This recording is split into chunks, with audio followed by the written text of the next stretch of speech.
Time for lore.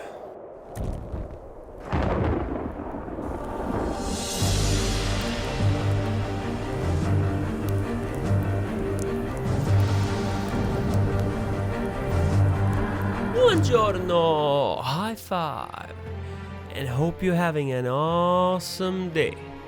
Passionate Warcraft friends, today we'll dive deep into the history of the Kingdom of Alterac.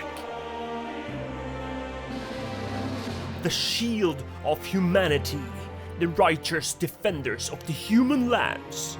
They stood proud in the Alterac mountains, where they built a mighty fortress to defend humanity itself.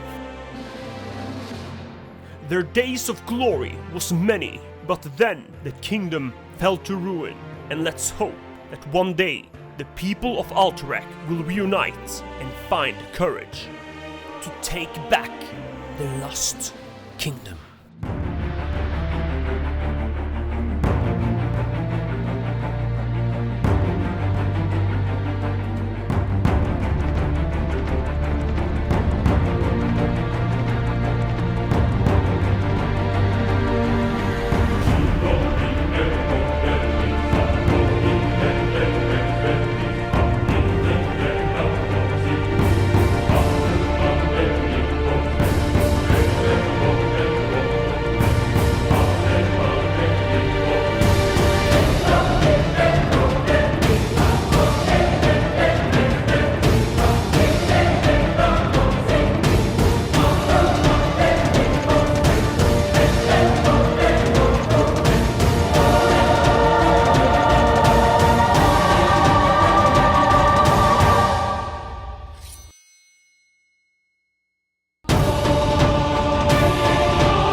Don't you think this is the right time? This is now when the nobles of Stormwind and around the Eastern Kingdoms should rise up and take back their lost kingdom. Did you see this small video? Don't you think it would be cool if you as an alliance could join like a noble house and the old soldiers of the Alterac, like the Syndicate, and then maybe some soldiers, and take back the lost kingdom of Alterac? Now in Battle for Azeroth, there's so many cool possibilities that can happen in this like lore-rich territories. But hey, this is just me just enjoying this way too much. So let's just calm down and start the Time for Lore video. So here we go. As it all began, the human lived in simple tribes in the northern territories of the Eastern Kingdoms. Some of these was stationed around the mountain of Alterac. Living nearby such a huge mountain gave the tribes endless fresh drinking water and much needed resources from its snowy peaks. And now just hold for a sec. Think about it. Living close to a mountain makes it almost certain that none would attack you from that front. And just think about it, at this point the trolls were really hunting down humans. They saw the humans as lesser creatures, and at this point the Amani Empire was wide and great. The strength of the Amani Empire was really at its peak, and the humans would kind of like go close by to a mountain like that to go there for defenses and for much needed resources. They wouldn't find that many trolls in such a high mountains because the trolls were living in other places, in other spots. And since the troll had such a large and vast territory, why would the trolls live on top of Alterac Mountain, where the harsh environment would be kind of annoying upon the trolls?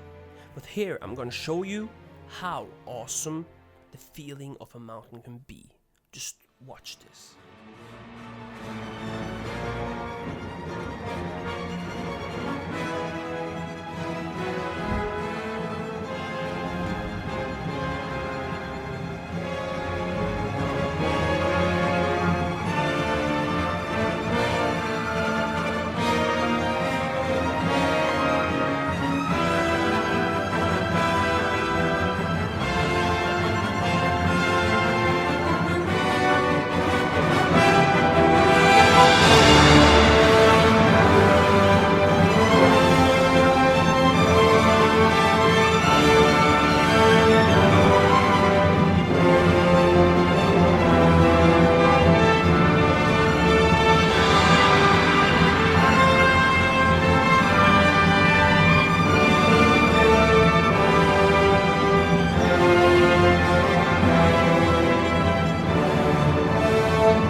I always get an amazing feeling after that part. The conflict between the trolls and the humans grew ever closer. After the ferocious trolls destroyed some of the tribes, the humans understood they had to unite.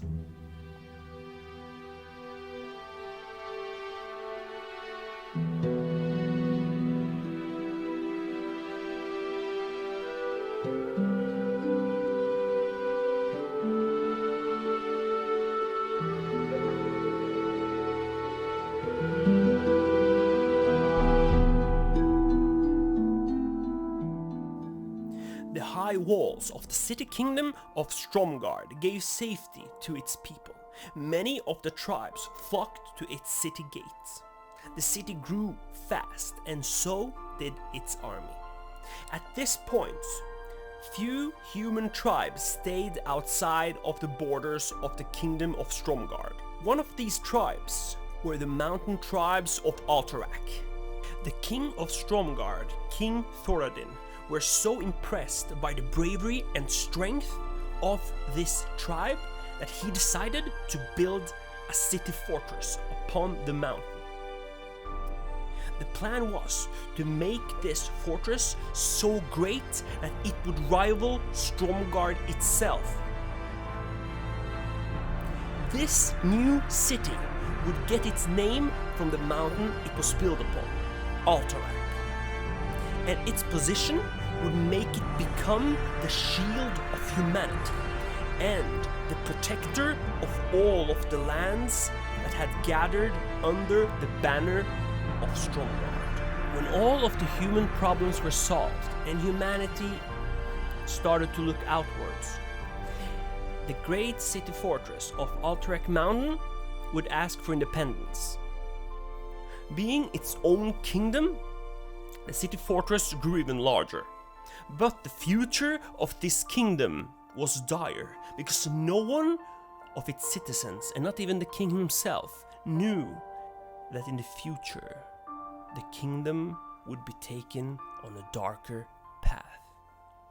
But that, my friends, is a story for another time.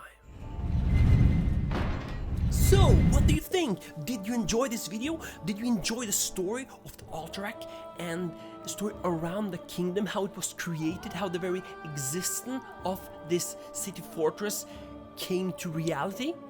The thing is, the storybooks and the history around Alterac is very little, so I had to be digging a lot and had to be looking into the story and the logic of the story itself to make this video. More will come because I have found out other things, and I'm gonna tell you this, more classified lore videos will come out because I've been finding out some really cool stuff. So guys, what do you think? Did you like this video? And what again, would you think that in the future, Battle for Azeroth, or maybe the expansion after, we can come back and take Alterac back to its once glory day?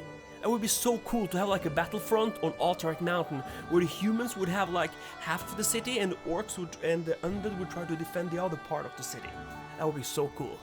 More to come, and remember, this is the Warcraft Code. Arrivederci.